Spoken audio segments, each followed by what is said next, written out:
is a Belgian commercial. Carpets get pretty filthy in Belgium. These Belgians hated shampooing, and most powders were only fresheners. But then the lucky sprouts got new Sapeur. With new Sapeur, you just sprinkle it on your carpet, brush it in, and the powder penetrates and cleans so deep that simple vacuuming lifts all the dirt out.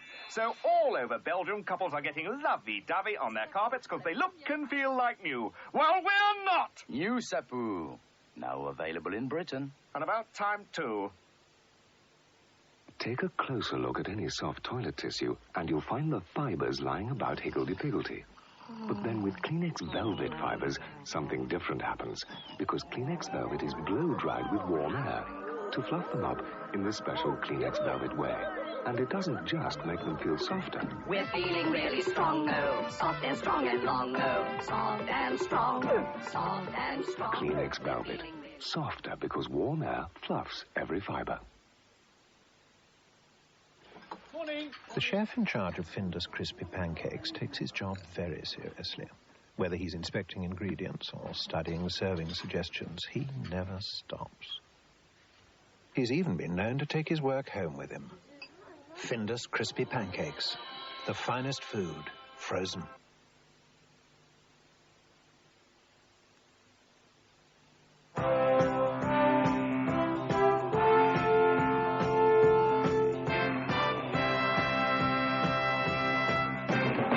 Now the news from ITN.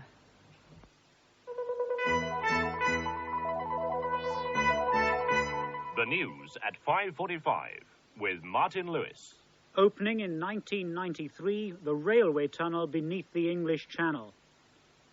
Britannia to HMS Jupiter and returning with 600 more evacuees.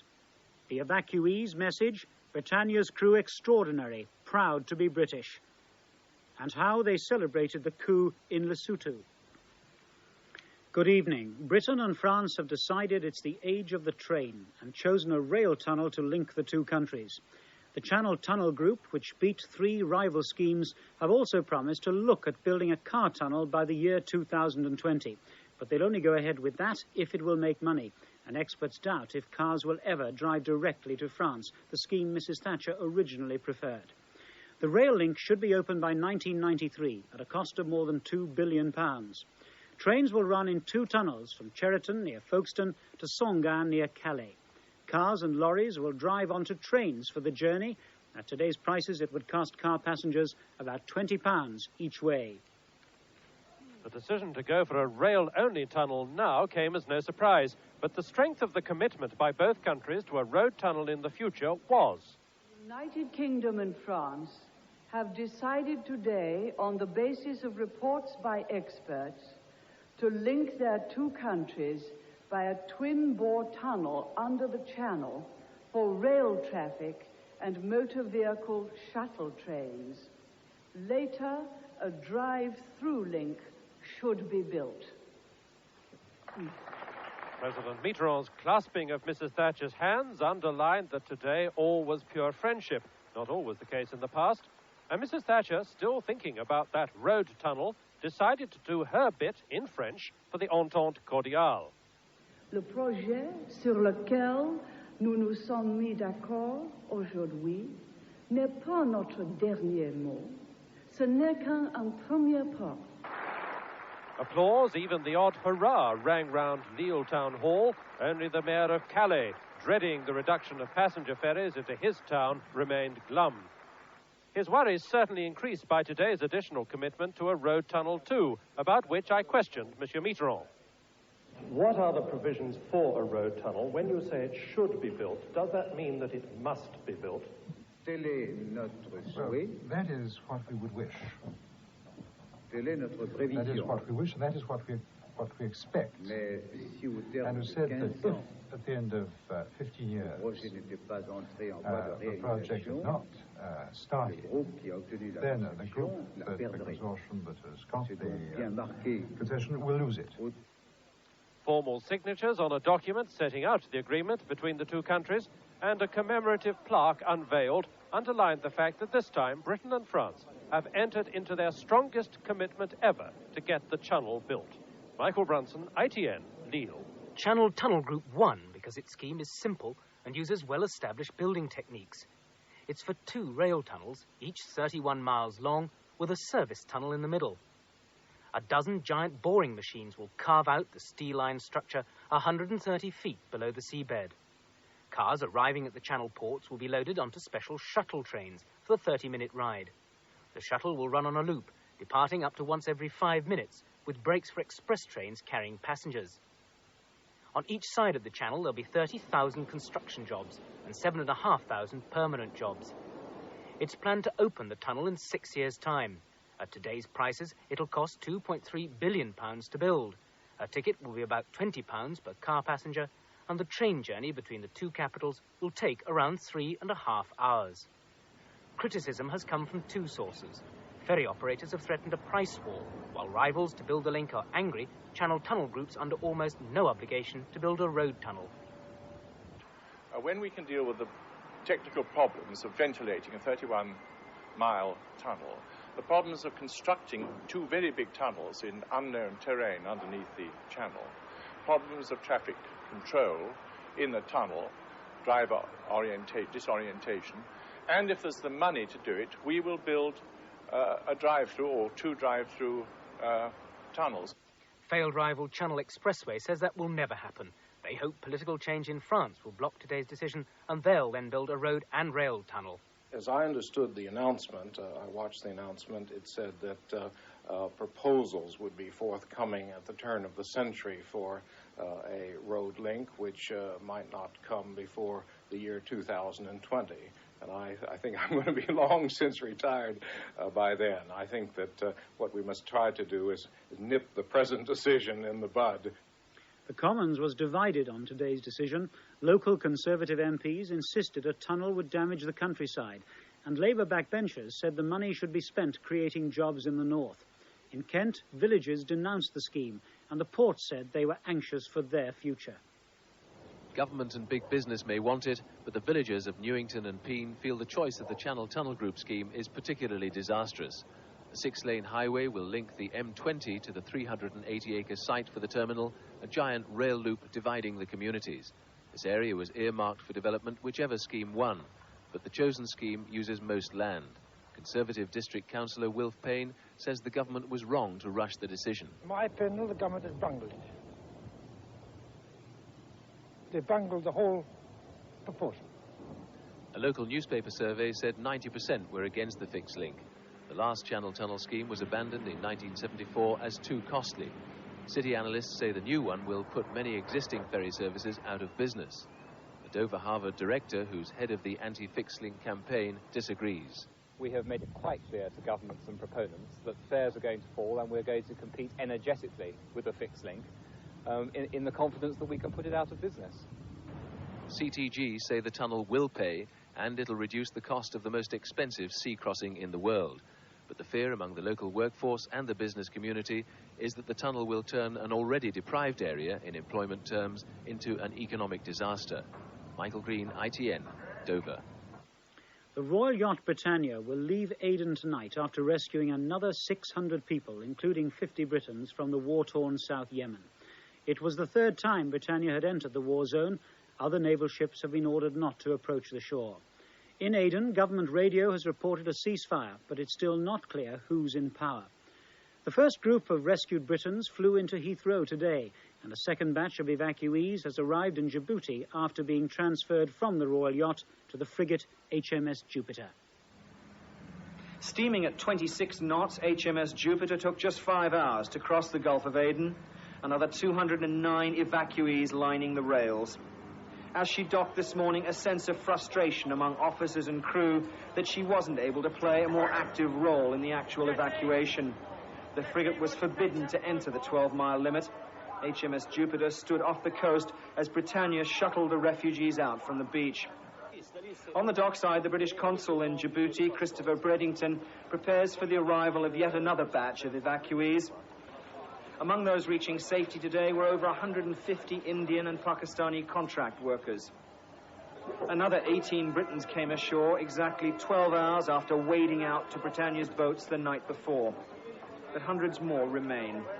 Well, at Little Aden, we think at the moment about 600 people who have escaped from various parts and have amassed there in Aden waiting to be picked up. But the question is whether they will stop the shooting long enough to let them on board. On the dockside, provisions were loaded aboard for transfer at sea to Britannia, an indication that the royal yacht was planning to continue playing her vital role in the evacuation. How long this will continue obviously depends on the government. The royal yacht has a very tight program in Australia, and it now depends on the palace whether they are prepared to keep her in Aden and throw up the royal program in Australasia. But disappointment at the Russian contribution during the last 24 hours of the evacuation. And if to prove the Navy's point, 2 Russian container ships arrived off Djibouti late this afternoon, crammed with Russian evacuees. These were just some of the 7,000-strong Russian community in Aden, all of them with a clear view of HMS Jupiter's parting shot. Peter Sharp, ITN in Djibouti. At Paris, even the French foreign minister was up well before dawn to greet the first evacuees from Aden to reach Europe.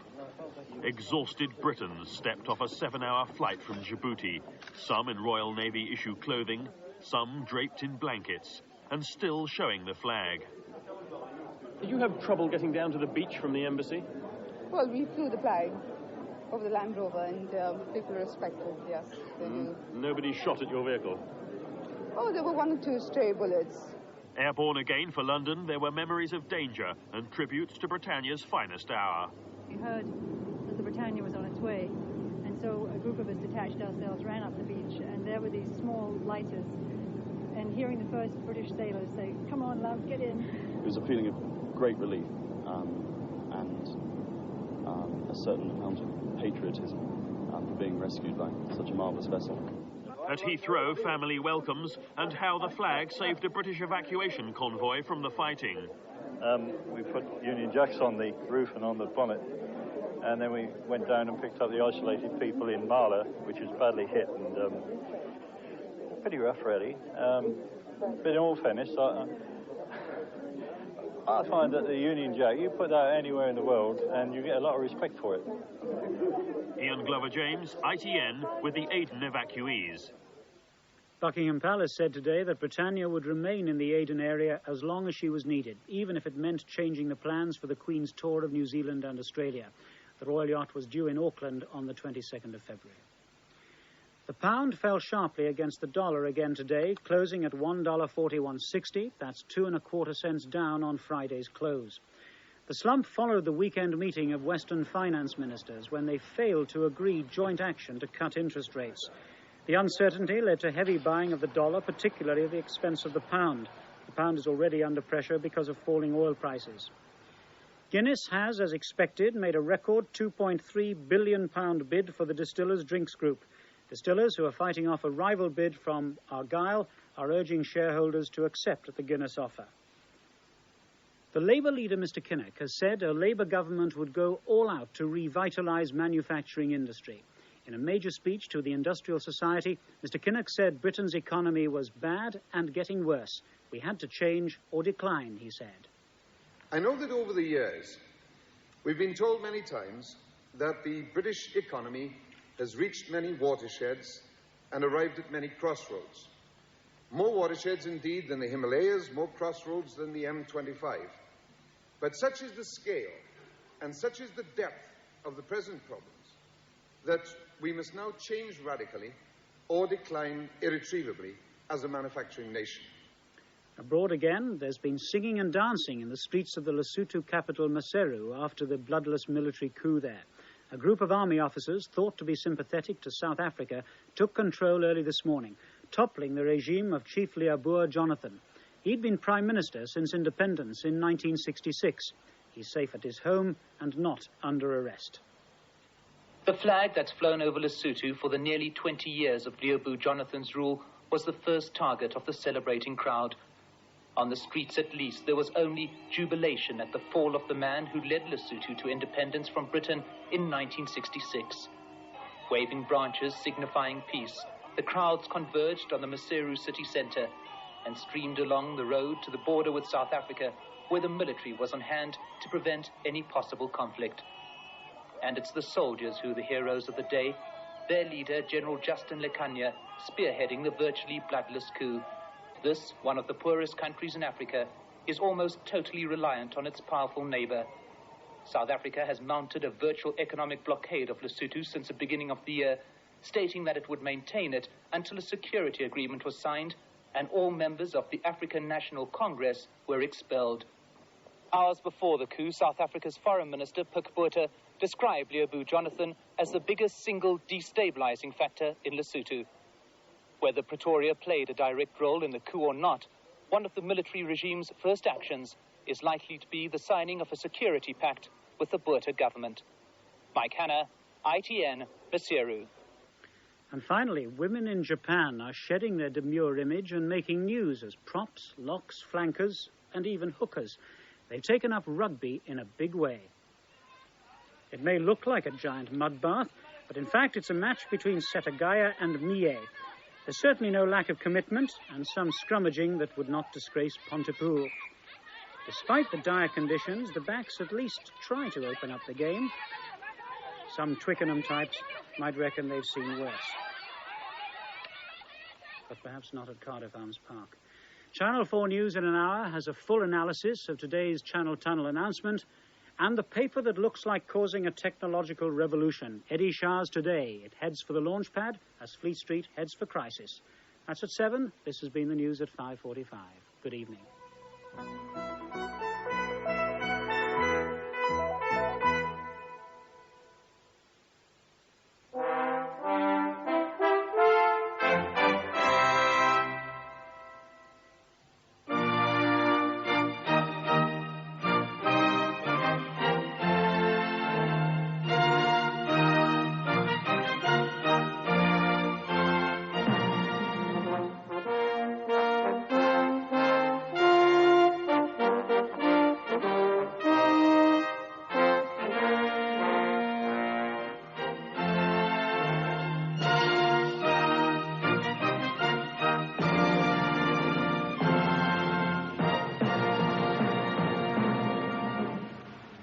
From Lille tonight, a special report on the Channel Tunnel decision. Mrs. Thatcher says no damage to Kent.